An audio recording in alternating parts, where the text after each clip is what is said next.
Fellow auto detailers, welcome to the show that features interviews with today's most successful auto detailers. This is the Auto Detailing Podcast. Here's your host, Jimbo Balaam.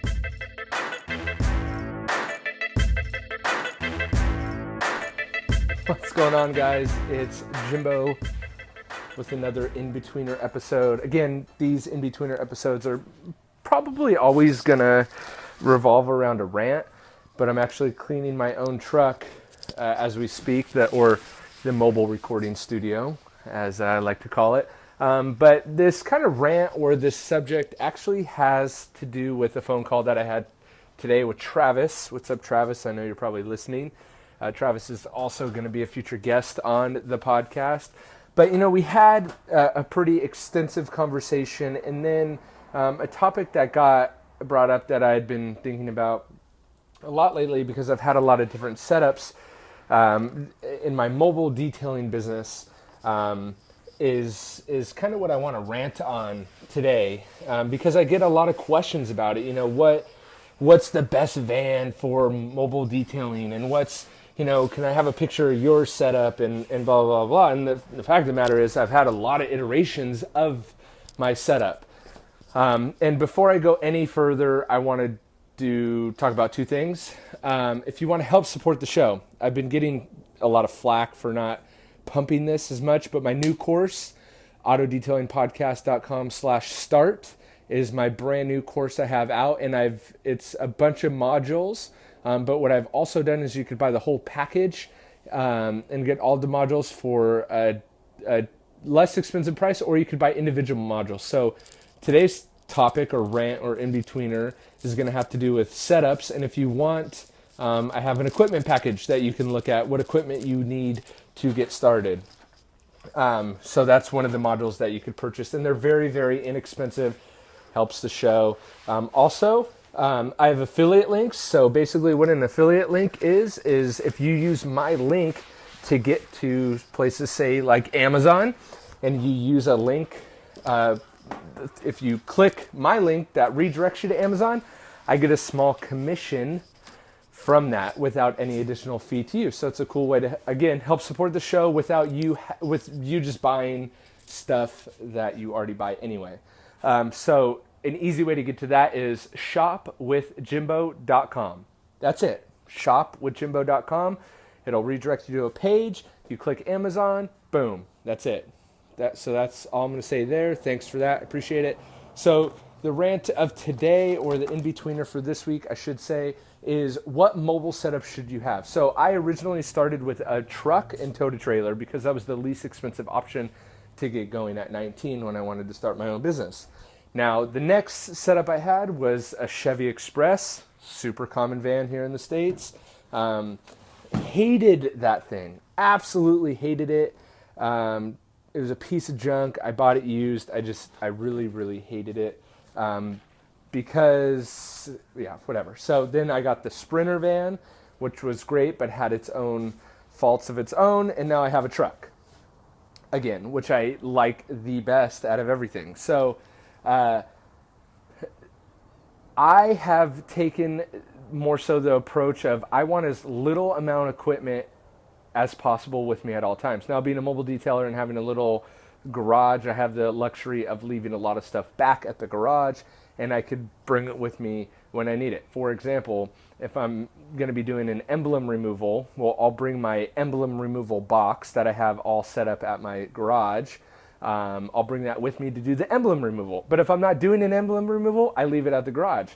Now, that's where this can suck, is if you get a customer and you go to do the detail and they say, hey, I want an emblem removal, and you don't have your emblem removal kit, well, that makes it a little difficult to do the emblem removal. However, that very, very rarely happens, and you can kind of, as you plan your week out, like I like to do, and you plan your appointments out, if you're a mobile detailer, you can plan for this stuff. So also I have a 12-foot ladder that I don't carry with me at all times because I don't use a 12-foot ladder every single day. But when I'm doing my client's car who has a Sprinter limo, I need the 12-foot ladder to get to the roof. So I'll bring it with me. So I've really found it as more of a challenge to try to bring as little amount of equipment as possible and still remain as effective as possible.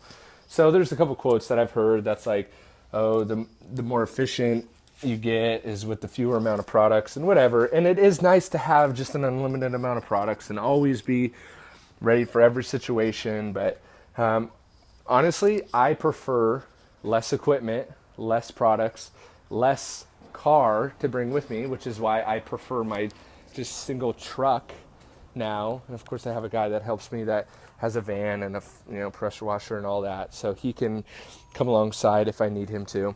But however, I talked to Travis today, and he details out of a Infiniti G37.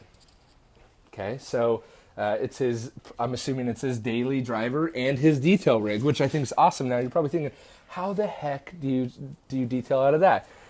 Reach out to Travis. I'll put his link below. Again, he's going to be a future guest on the show, so look out for his episode.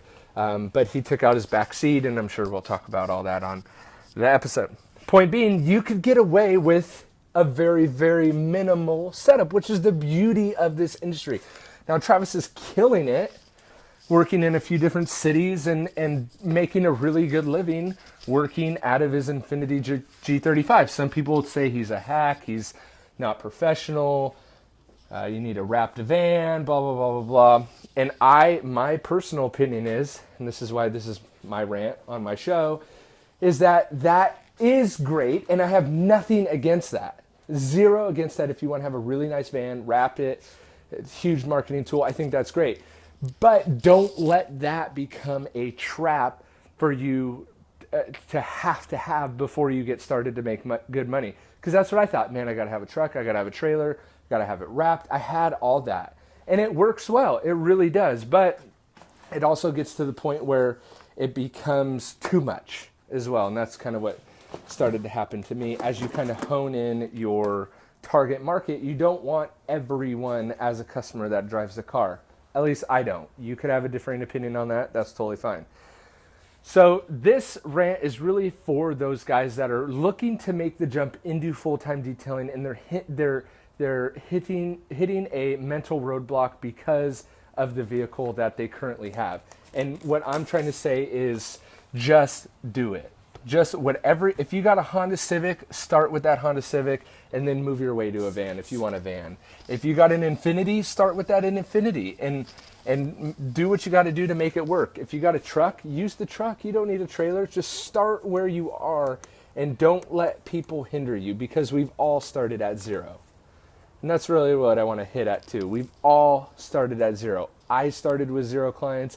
I started with 0 YouTube subscribers. I started with 0 podcast listeners. I started with 0 guests on my show. And so have all these big wig guys that are out there now that are really visible. Maybe they're killing it. Hopefully they're killing it. Maybe they're doing great. Maybe they work for a product company and they're just absolutely destroying it in a good way. Good on them. But they still started with 0, So that is my in-betweener episode. Maybe there's a guy out there that's got multiple locations. He just opened up a location and he seemingly is killing it on the internet. Good for him. Good on him. He still started with 0. And chances are, if guys have a shop, they probably started as a mobile detailer too. So we all started at 0. No one's better than anyone else.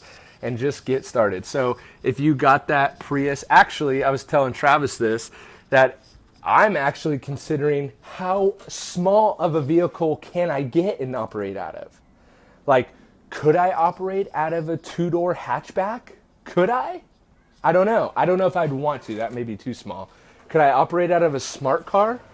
Because I actually think that'd be pretty cool if you could operate a fleet of mobile detailing cars and they were all smart cars. Think about that from a potential customer going, man, that's cool. How do you fit all the equipment in there? What a selling point. So and maybe that's what you want to do. Maybe maybe you really have no money and all you can do is lease a smart car for $100 a month, and that's how you're going to start your detailing business. I say go for it, make it happen. Don't listen to anyone else. So, call to action would be, in the Facebook post adjoining this podcast episode, post a picture of your detail setup. Even if it's a van, even if it's a truck and a trailer, maybe it's a van and a trailer. Maybe you got a massive operation, you're doing pressure washing, car detailing, the whole nine, and you need just a ton of equipment. That's cool too. I'm not against, listen, I want to get this across. I'm not against the big setup. I've just found that you could be super efficient with the small setup, and I don't want that to be a deterrent for guys to launch on their own. So post a picture, go on my Facebook page. It's linked up in the show notes below. Go on there and post a comment of your mobile setup or your shop setup. I love seeing shops, or it's your garage or whatever. Post it, or post a picture. If you've moved on and you got a really bitchin' elaborate setup, post a picture of your first setup, your first garage, your first mobile setup. Maybe you're an enthusiast and you want to push your home garage. Post it in the comments below, and let's all be inspired by each other.